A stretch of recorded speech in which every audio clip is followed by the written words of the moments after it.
persilakan dari penasihat hukum untuk menyampaikan nota pembelaannya. Terima kasih Yang Mulia, izin karena tebalnya risalah pledoi yang kami susun, mohon izin untuk membacakan poin-poin pokok terkait nota pembelaan. Keterangan saksi, ahli, juga bukti-bukti kami tinggalkan yang kami baca dalam pengantar, analisis juridis, kesimpulan dan permohonan. Dan kami nanti akan bergantian membacakannya dan sudah batasi halaman-halaman yang kami distribusikan.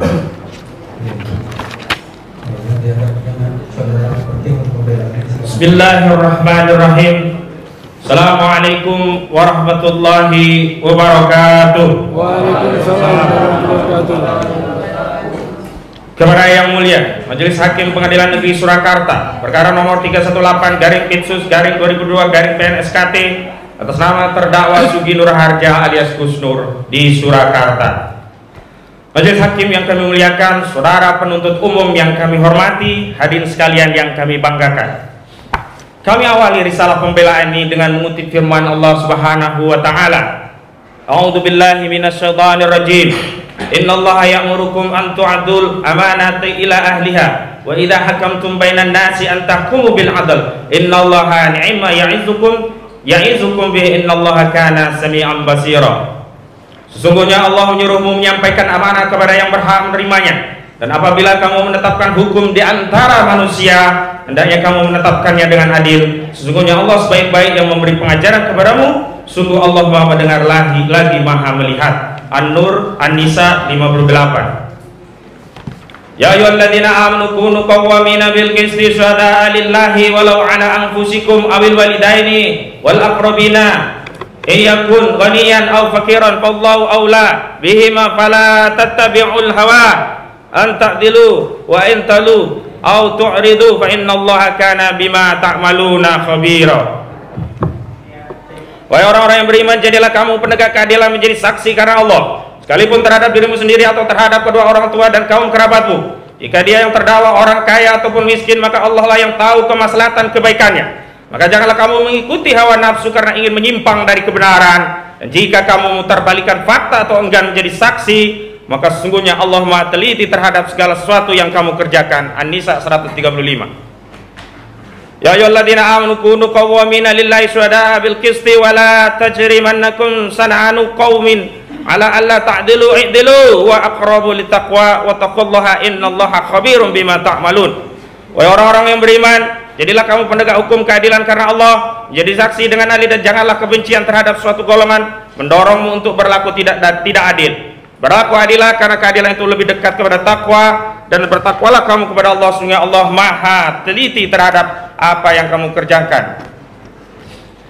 Qul amara rabbi bil qisti wa aqimu wujuhakum 'inda kulli masjidi wad'uhu mukhlisin kama bada'akum ta'uduna fariqan hada wa fariqan haqqan 'alaihim dhalalatu innahum takhadhu syayatina awliya'a min dunillahi wa yahsabuna annahum muhtadun. Katakanlah, Tuhanku menyuruhku berlaku adil, dan hadapkanlah wajahmu kepada Allah pada setiap sholat, dan sembahlah Dia dengan mengikhlaskan ibadah semata-mata hanya karena kepadanya. Kamu akan dikembalikan kepadanya sebagaimana kamu diciptakan semula. Sebagian diberinya petunjuk dan sebagian lagi pasti disesatkan bagi mereka. Mereka menjadikan setan-setan sebagai pelindung selain Allah, dan mereka mengira bahwa mereka mendapat petunjuk. Al-A'raf 29-30. Wa min khalaqana ummatu yahduna bil haqqi wa bihi ya'dilun. Dan di antara orang-orang yang telah kami ciptakan ada umat yang memberi petunjuk dengan dasar kebenaran, dan dengan itu pula mereka berlaku adil. Al-A'raf 181. Wa daraballahu masalan rajulaini ahaduhuma abakum la yaqdiru ala syai'in wa kullu ala maulahu ay aman yu'ajjihu la ya'ti bi khairin hal yastawi huwa wa man ya'muru bil adli wa huwa ala siratim mustaqim. Dan Allah membuat perumahan dengan dua orang laki-laki, satunya adalah seorang bisu yang tidak mampu membuat sesuatu, dan dia menjadikan beban penanggungnya. Kemana saja disuruh oleh penanggungnya itu, dia sama sekali tidak dapat mendatangkan suatu kebaikan. Apakah sama orang itu dengan orang yang menyuruh membuat keadilan dan dia berada di jalan yang lurus? An-Nahl 76. Selanjutnya kami ingin menyampaikan apa yang telah disampaikan oleh Baginda Al-Mustafa Muhammad sallallahu alaihi wasallam, yang diutus untuk seru sekalian alam. Beliau sallallahu alaihi bersabda dari Abdullah ibnu Al-As radhiyallahu anhu maqala, Rasulullah sallallahu alaihi wasallam telah bersabda, sesungguhnya orang yang adil berada dekat dengan Allah Azza wa Jalla di atas mimbar dari cahaya. Di sebelah kanan Allah Azza wa Jalla dan tangan keduanya adalah kanan, yaitu mereka yang adil di dalam hukum mereka dan kepada keluarga mereka dan segala yang diamanahkan kepada mereka. Majelis hakim yang kami muliakan, saudara penuntut umum yang kami hormati, hadirin sekalian yang kami banggakan. Setiap umat beragama pasti meyakini ajaran agamanya masing-masing. Bukan hanya meyakini, setiap ajaran agama juga memiliki konsekuensi logis untuk diamalkan menurut tata cara dan aturannya masing-masing. Dalam ajaran Islam, agama Islam, ada yang berkaitan dengan ibadah, ada pula yang berkaitan dengan siasah. Dalam hal kita menjalankan ibadah sebagai hak konstitusional yang diatur dalam Undang-Undang Dasar. Pasal 29 Undang-Undang Dasar 1945 menyatakan negara berdasar atas ketuhanan yang Maha Esa dan negara menjamin kemerdekaan tiap-tiap penduduk untuk memeluk agamanya masing-masing dan untuk beribadat menurut agama dan kepercayaannya itu. Berdakwah dalam ajaran agama Islam adalah ibadah. Perintah dakwah termasuk dalamnya tidak boleh diam ketika melihat kemungkaran. Dalam hal ini Rasulullah sallallahu alaihi wasallam bersabda, an Abi Sa'id Al-Khudri radhiyallahu anhu qala, sami'tu Rasulullah sallallahu alaihi wasallam yaqul, man ra'a minkum munkaran falyughayyirhu bi yadihi, fa illam yastati fa bi lisanihi, fa illam yastati fa bi qalbihi, wa dzalika ad'aful iman. Dari Abu Sa'id Al-Khudri radhiyallahu anhu qala, dia berkata, aku mendengar Rasulullah sallallahu alaihi wasallam bersabda, barang siapa di antara kalian melihat kemungkaran, hendaklah dia ubah dengan tangannya. Bila dia tidak mampu, hendaklah dia ubah dengan lisannya. Bila ia tidak mampu dengan hendaknya ia ingkari dengan hatinya, dan inilah selemah-lemahnya iman. Hadis riwayat Muslim. Ketika beredar kabar tentang palsunya ijazah Presiden Joko Widodo, terdakwa Sugi Nur Harja alias Gus Dur menilai hal ini jelas-jelas sebuah kemungkaran. Bagaimana mungkin seorang kepala negara sekaligus kepala pemerintahan beri ijazah palsu? Jika hal ini benar, maka jelas ijazah palsu Joko Widodo adalah bencana besar sekaligus aib yang sangat memalukan bagi bangsa Indonesia. Aib yang bukan saja akan mempermalukan bangsa Indonesia di mata dunia, tetapi juga mempermalukan segenap rakyat Indonesia serta seluruh generasi penerus setelahnya. Bangsa Indonesia tidak boleh mewarisi legasi sejarah pernah memiliki presiden berijazah palsu. Karena itulah masalah ijazah palsu ini harus dituntaskan. Terdakwa mulai mencari tahu siapa sebenarnya terdakwa Bambang Trimulyono dalam berkas terpisah yang dalam berbagai platform sosial media videonya banyak beredar menerangkan ijazah SD, SMP, SMA hingga S1 Joko Widodo palsu. Bahkan Bambang Trimulyono menulis buku dengan judul Jokowi Undercover. Melalui buku inilah detail kepalsuan ijazah Joko Widodo ditulis oleh Bambang Trimulyono. Lalu mulailah dengan berbagai cara terdakwa Sugi Nur Harja berusaha mencari tahu siapa Bambang Trimulyono, berusaha mencari kontak nomor HP-nya hingga akhirnya dapat bertemu. Setelah bertemu tentu saja terdakwa Gus Dur tidak mempercayai tuduhan ijazah Joko Widodo palsu. Terdakwa berusaha mengorek dasar, alasan dan bukti-bukti bahwa ijazah Joko Widodo palsu.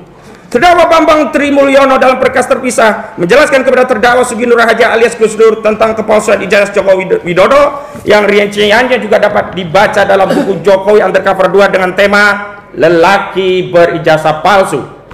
Untuk menambah keyakinan, memastikan apa yang disampaikan oleh Bambang Trimulyono baik secara lisan maupun tulisan benar, untuk mendapatkan keyakinan bahwa Bambang Trimulyono tidak berbohong, maka terdakwa Gus Dur meminta Bambang Trimulyono untuk bersumpah mubahalah. Maka terjadilah mubahalah Bambang Trimulyono yang dibimbing oleh terdakwa Sugi Nur Harja alias Gus Dur. Namun sumpah mubahalah inilah yang oleh penyidik Barreskrim Mabes Polri dituduh telah menodai agama. Tuduhan yang sangat mengada-ngada. Bagaimana mungkin orang yang mengimani Islam, mengamalkan ajaran Islam dituduh telah menodai agama? Tidak ingin dikaitkan dengan kasus ijazah palsu yang saat itu sedang digugat oleh terdakwa Bambang Trimulyono dalam berkas terpisah. Penyidik Direktorat Tindak Pidana Cyber Barreskrim Polri memastikan kasus yang disidik hanya terkait mubahalah yang disidik dengan pasal 156 AKUHP tentang penodaan agama. Pemberitaan di media melalui Kabak Pedum Polri juga lebih menekankan pada kasus penodaan agama dan kabar bohong. Namun faktanya setelah disediakan ternyata terdakwa Sugi Nur Harja alias Gus Dur didakwa dengan pasal berlapis, yaitu dugaan tidak pidana melakukan dan atau turut serta melakukan perbuatan tidak pidana setiap orang dengan sengaja dan tanpa hak menyebarkan informasi yang ditujukan untuk menimbulkan rasa kebencian atau pemusuhan individu dan atau kelompok masyarakat tertentu berdasarkan suku, agama, ras dan antar golongan atau sara dan atau dengan sengaja di muka umum mengeluarkan perasaan atau melakukan perbuatan yang pada pokoknya bersifat permusuhan, penyalahgunaan dan atau penodaan terhadap suatu agama yang dianut di Indonesia, dan atau barang siapa dengan menyiarkan berita atau pemberitaan bohong dengan sengaja menerbitkan keonaran di kalangan rakyat, dan atau barang siapa menyiarkan suatu berita atau mengeluarkan pemberitahuan yang dapat menerbitkan keonaran di kalangan rakyat, sedangkan ia patut dapat menyangka bahwa berita atau pemberitaan itu adalah bohong, dan atau barang siapa menyiarkan kabar yang tidak pasti atau kabar yang berkelebihan atau yang tidak lengkap, sedangkan ia mengerti tidak-tidaknya patut menduga bahwa kabar demikian akan dapat menerbitkan keonaran di kalangan masyarakat, di kalangan rakyat sebagaimana dimaksud dalam rumusan pasal 45A ayat 2 junto pasal 28A pasal 28 ayat 2 Undang-Undang Nomor 19 tahun 2016 tentang perubahan Undang-Undang Nomor 11 tahun 2008 tentang ITE, dan atau pasal 156A huruf A KUHP, dan atau pasal 14 ayat 1 Undang-Undang Nomor 1 tahun 1946 tentang peraturan hukum pidana, dan atau pasal 14 ayat 2 Undang-Undang Nomor 1 tahun 1946 tentang peraturan hukum pidana, dan atau pasal 15 Undang-Undang Nomor 1 tahun 1946 tentang peraturan hukum pidana junto pasal 55 ayat 1 ke 1 KUHP. Dan pada kenyataannya pemeriksaan saksi-saksi, bukti-bukti, ahli dan berbagai fakta persidangan telah memeriksa berbagai fakta terkait ijazah Joko Widodo, baik ijazah SD, SMP, SMA, namun minus ijazah S1 yang konon terdakwa Bambang Trimbulyono dalam berkas terpisah menyatakan Jokowi tidak pernah lulus dari Universitas Gadjah Mada. Fakta persidangan inilah yang telah mengkonfirmasi bahwa masalah utama yang menjadi materi muatan perkara adalah masalah ijazah palsu Jokowi yang sebelumnya oleh penyidik Barreskrim disebut tidak terkait ijazah palsu, melainkan hanya terkait kasus penodaan agama Mubahalah Kusnur. Majelis hakim yang kami muliakan, saudara penuntut umum yang kami hormati, hadirin sekalian yang kami banggakan. Sesungguhnya bagi siapapun yang mengindra proses penegakan hukum di negeri ini, baik ia dari kalangan awam, apalagi jika ia berpendidikan, akan mendapati hukum tidak lagi menjadi sarana untuk memperoleh dan menegakkan keadilan. Hukum telah menjadi alat kekuasaan untuk membela kaum tertentu dan menindas kaum yang lain. Fenomena hukum tajam ke bawah, tumpul ke atas, tajam kepada siapapun yang mengkritik kezaliman rejim, namun tumpul terhadap rejim dan para pendukungnya adalah fakta umum yang tidak terbantahkan. Konfirmasinya diantaranya dapat dibuktikan melalui kasus-kasus kriminalisasi yang dialami oleh Habib Muhammad Rizik Syihab. Kami ulangi, melalui kasus-kasus kriminalisasi yang dialami oleh Habib Muhammad Rizik Syihab, Haji Munarman Esa, Ustadz Erwel Yasa, Ali Baharsa, Habib Bahar bin Smith, Syahganda Nenggolan, Jumhur Hidayat, Anton Permana, Ustadz Algan Tanjung, almarhum Ustadz Maher Atuwailudi, Jain Saidi, Ustadz Yakinkin, Ahmad Dhani Prasetyo, Condro, Buniyani, Rini Sulistiawati, Ustadz Farid Okbah, Ustadz Ahmad Zainan Najah, Ustadz Anung Alhamad, Ustadz Abdul Qadir Hasan Baraja, dan masih banyak lagi. Terdakwa Sugi Nur Harja alias Gondo sendiri sehingga saat ini sudah 4 kali dikriminalisasi. Pertama, di Pengadilan Negeri Surabaya. Kedua, di Pengadilan Negeri Palu. Ketiga, di Pengadilan Negeri Jakarta Selatan. Dan saat ini keempat, di Pengadilan Negeri Surakarta. Sementara pada saat yang sama, gerombolan penebar kebencian dan perusuhan berdasarkan sara, para penebar fitnah, pemecah belah kohesi sosial masyarakat, para penista agama seperti Ade Armando, Abu Janda, Sukmawati, Cornelis, Victor Leskodat, Denny Siregar, Sikribo, hingga hari ini tidak pernah diproses dan sebagian kasusnya tidak pernah masuk ke persidangan. Bahkan orang seperti Abu Janda sampai menantang siapapun yang bisa memprosesnya, seolah sedang mendemonstrasikan penghinaan kinerja aparat penegak hukum di negeri ini. Koruptor Jiwasraya dibebaskan, kasus Bank Senturi mengambang, bahkan skandal BLBI yang telah menetapkan terpidana Saprodin Tumenggung dibebaskan. Samsul Nur Salim dan Ece Nur Salim dicabut status tersangkanya. Berbagai kasus besar di negeri yang jelas-jelas merugikan rakyat tidak diproses secara hukum. Asas hukum yang equal, transparan, imparsial, akuntabel, dan adil sulit ditemui pada ranah praksis. Semua teori hukum jungkir balik. Tak ada makna penegakan hukum yang hakiki kecuali praktik penyalahgunaan kekuasaan. Saya ulangi, tak ada makna penegakan hukum yang hakiki kecuali praktik penyalahgunaan kekuasaan melalui sarana hukum untuk mengkibiri setiap kritik dan ujaran berbeda dari pihak-pihak yang kontra terhadap penguasa zalim. Takbir.